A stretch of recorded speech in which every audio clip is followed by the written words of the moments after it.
लोकसभा चुनाव सामने आ रहे हैं और ऐसे में बीजेपी और कांग्रेस के बीच ये कड़ी टक्कर चल रही है कि कौन सी पार्टी लोकसभा चुनाव में अपनी जगह बनाती और कौन सी पार्टी अपने कौन से प्रत्याशियों को अपनी पार्टी में जगह देती है।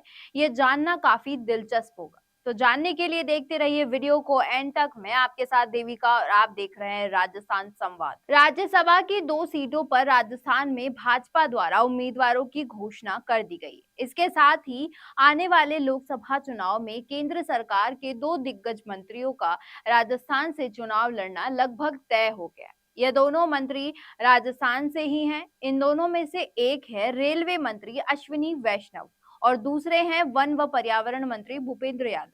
उधर कांग्रेस ने अब तक राज्यसभा चुनाव के लिए उम्मीदवार तो घोषित नहीं किए हैं, लेकिन प्रदेश कांग्रेस ने सोनिया गांधी को राजस्थान से राज्यसभा सांसद बनाने का प्रस्ताव आलाकमान को भेजा है। अगर प्रस्ताव को मंजूर किया गया तो राजस्थान में राज्यसभा की यह एक सीट पूरे देश से चर्चा का विषय बनेगी। वैष्णव जयपुर या पाली, यादव अलवर से लड़ सकते हैं। उधर भाजपा सूत्रों के अनुसार अश्विनी वैष्णव जयपुर या पाली से और यादव अलवर से लोकसभा चुनाव लड़ सकते हैं। यादव और वैष्णव दोनों ही राज्यसभा से सांसद हैं। दोनों का कार्यकाल जल्द ही खत्म होने वाला है और यादव राजस्थान से हैं और वैष्णव उड़ीसा से राज्यसभा सांसद है। दोनों को ही भाजपा ने राज्यसभा चुनाव में नहीं उतारा है। यादव अजमेर और वैष्णव पाली जिले के रहने वाले हैं। दोनों ने ही अब तक कभी भी विधायक या लोकसभा सांसद का चुनाव नहीं लड़ा है। राजस्थान के अलावा वैष्णव ने कटक उड़ीसा और यादव ने महेंद्रगढ़ हरियाणा से चुनाव लड़ने की भी चर्चाएं होती रही, लेकिन वैष्णव पिछले 1 वर्ष से लगातार सक्रिय रेल मंत्री रहे हैं। वे जयपुर में हुई ब्राह्मण महापंचायत के मुख्य अतिथि भी थे। इस बीच उन्होंने राजस्थान में 3 अलग-अलग रूट पर वंदे भारत ट्रेन भी शुरू की। हाल ही में उन्होंने जयपुर में एक प्रेस कॉन्फ्रेंस भी की, जिसमें उन्होंने जयपुर के चारों ओर रिंग रेल प्रोजेक्ट की घोषणा भी की थी और साथ ही उन्होंने जयपुर में भाजपा के कार्यकर्ताओं के साथ मुलाकात की और उनके साथ अपने निजी मोबाइल नंबर भी साझा किए। और उनके ऐसा करने के बाद से ही पार्टी के भीतर ये चर्चा अब आम है कि वो राजस्थान के चुनाव लड़ सकते हैं और पिछले कई टाइम में किसी केंद्रीय मंत्री ने साधारण कार्यकर्ताओं के साथ ऐसा नहीं किया है। वैष्णव आईएएस भी रहे और मोदी सरकार के मंत्रिमंडल में भी है। विधानसभा चुनाव के दौरान वैष्णव के राजस्थान का मुख्यमंत्री बनने की भी चर्चाएं जोरों पर थी। उनका बार बार राजस्थान आना भी लोगों को चौंका रहा था। और बता दें कि वन मंत्री यादव अलवर से लड़ सकते हैं। केंद्रीय वन व पर्यावरण मंत्री अजमेर के रहने वाले हैं और कभी सीधे चुनाव लड़कर विधायक या सांसद नहीं रहे हैं।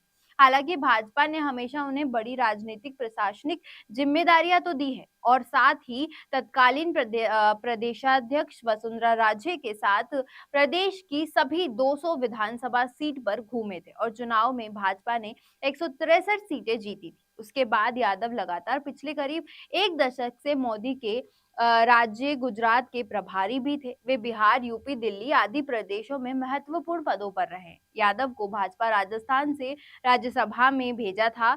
अब उनका कार्यकाल पूरा होने वाला, लेकिन अब उन्हें दोबारा राज्यसभा में नहीं भेजा गया। पार्टी सूत्रों के अनुसार वे अलवर के लोकसभा चुनाव लड़ेंगे। भाजपा अलवर से किसी बड़े यादव चेहरे को ही चुनाव लड़ाना चाहती है, जिसमें अलवर के सटे हुए दौसा, भरतपुर, जयपुर ग्रामीण सीटों सहित हरियाणा व यूपी की सीटों पर भी यादव वोटों का लाभ मिल सके। वर्तमान राजस्थान सरकार में 20 विधानसभा सीटों पर प्रभाव रखने वाले यादव समाज से कोई मंत्री नहीं बनाया गया। ऐसे में केंद्रीय मंत्री यादव को अलवर से टिकट देकर भाजपा इस वर्ग को भी अपने पक्ष में ही रखना चाहेगी। तो कैसा लगा आपको ये वीडियो, हमें कमेंट करके जरूर बताएं और देखते रहिए राजस्थान संवाद।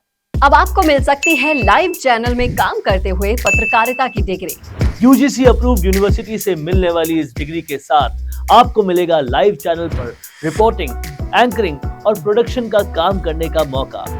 काम करने के साथ सीखना और 70% प्रैक्टिकल और 30% थ्योरी के पैटर्न से सिखाते हुए आपको एक पूरा कोर्स करवाया जाएगा। यही नहीं, यहाँ आपको इंडस्ट्री के हिसाब से ट्रेन करने के लिए आज तक जी न्यूज और कई चैनलों में काम करने वाले लोग लेक्चर्स देंगे। साथ ही परमानेंट फैकल्टीज भी इन चैनल्स और अखबारों में लंबा एक्सपीरियंस ले चुके लोग भी होंगे। इसके साथ ही टीवी, न्यूज़पेपर जैसे ट्रेडिशनल मीडिया की लाइव प्रैक्टिकल ट्रेनिंग के अलावा आपको यहाँ पर डिजिटल मीडिया और डिजिटल मार्केटिंग भी इंडस्ट्री नीड्स के हिसाब से सिखाई जाएगी। तो केवल रटना लिखना नहीं, बल्कि इंडस्ट्री जैसा टैलेंट चाहती है, उसकी प्रैक्टिकल एजुकेशन के साथ कीजिए मास कम्युनिकेशन और जर्नलिस्ट या मल्टीमीडिया एंड एनिमेशन की BVOC डिग्री। और प्लेसमेंट असिस्टेंट से लेकर ट्रेडिशनल और डिजिटल मीडिया की सारी इंडस्ट्री ट्रेनिंग विद इंटर्नशिप आपको मिलेगी मिशिगा इंस्टीट्यूट ऑफ मीडिया स्टडीज में।